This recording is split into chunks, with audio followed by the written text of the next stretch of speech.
उनके जीवन में या उनके पेरेंट्स ने नहीं किया है या खुद में ऐसी कमी रह जाती जो महसूस करते हैं कि हमें ये खुद में पाना भी है, अपने सपने को साकार भी करना है और समाज के लिए भी कुछ काम ऐसा करना है।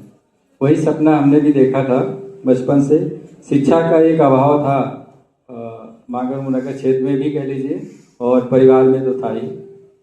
उसको दूर करने का एक सपना था, बचपन था और ये सौभाग्य है कि जहाँ शिक्षा हमने ग्रहण की वहाँ भी संस्कार और अनुशासन के साथ शिक्षा हमने ग्रहण की। और हमारे बीच सर शुक्ला सर हैं, इन्हीं के संरक्षण में मैंने दुर्गेश्वर में एडमिशन लिया। पहले तो प्राइमरी स्कूल चलता था एक, जैसे आजकल प्राइमरी है ऐसे ही कि मंदिर के पास दक्षिणी स्कूल चलता था, तो वहाँ पहले पढ़े कुछ समय। इसके बाद दुर्गेश्वर में एडमिशन हुआ, बीच में 1 साल का गैप रहा। एक स्कूल कानपुर से मैम आके बांगरू में खोला था, जसा सिंह स्मारक में इंग्लिश मीडियम स्कूल, तो वहाँ पढ़ने की इच्छा हुई। तो खैर बाबा जिनके नाम से विद्यालय है, बाबा और दादी ने, उनको माँ कहते थे, बहुत ही सपोर्ट किया। वहाँ भी एडमिशन कराया। फिर अनलकली वो स्कूल बंद भी हो गया 2 साल के बाद में, फिर दुर्गेश्वर पढ़ना पड़ा। तो जूनियर तक, कक्षा 8 तक वहीं हमने शिक्षा ग्रहण की। इसके बाद बांगरू सुभाष इंटर कॉलेज एकमात्र ऐसा विद्यालय था, आसपास कोई विद्यालय भी नहीं थे इंटर कॉलेज।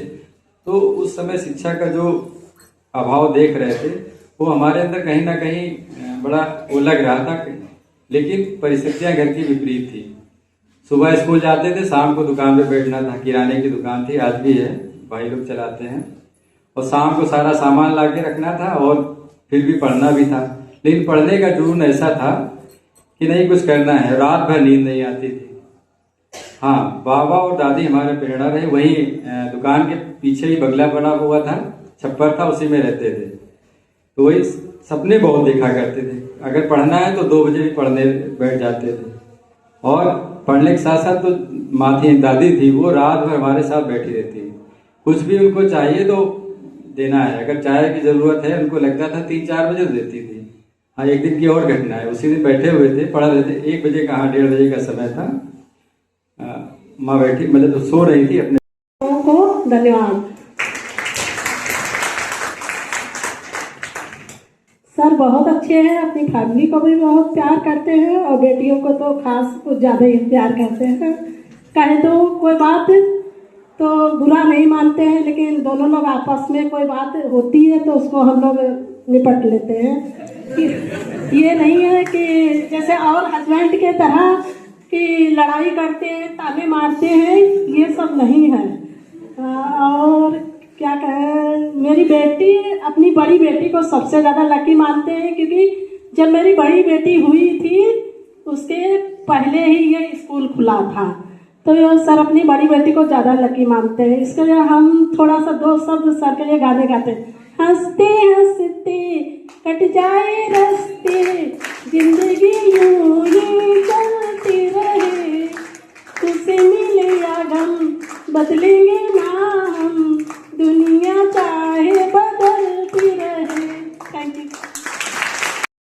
यूनाइटेड रहने के लिए थैंक यू सो मच। मेरा सबसे पहला एम ये रहता है कि डिफरेंसेस ना हो पूरा तीनों ब्रांचेस में, क्योंकि देखिए sir is the head of the institution and we all are branches, तो सबको यूनाइटेड रहना बहुत जरूरी है।